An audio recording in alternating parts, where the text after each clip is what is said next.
বিলকিসকে উদ্দেশ্য করে আপনি যেটা বলেছেন, অন্যদিকে সে বলছে যে বিলকিস আমার যে কেসটা চলছে এই কেসটা শেষ হলে আমি করবো কি না করবো তারপরে দেখবেন আপনারা। মানে এটা তো লজ্জা থাকা উচিত। ও একজন বিধায়ক হিসেবে ওর গলায় দড়ি দেওয়া উচিত আমি মনে করি। যে আজকের হাইকোর্টের বড় বড় লয়ার নিয়ে আজকের অ্যান্টিসেপ্টিক বেল নিয়ে 11টা কন্ডিশন নিয়ে ঘুরে বেড়াচ্ছে।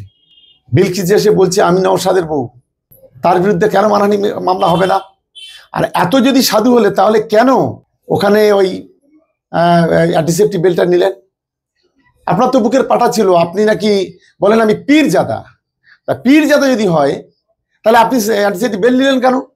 একজন মহিলা বলতে পারে মিথ্যা করে যে আমার ইজ্জতটা নিয়ে 3 বছর ধরে খেলা করেছে, আমার সঙ্গে 3 বছর ওটা বসা মেলামেশা করেছে।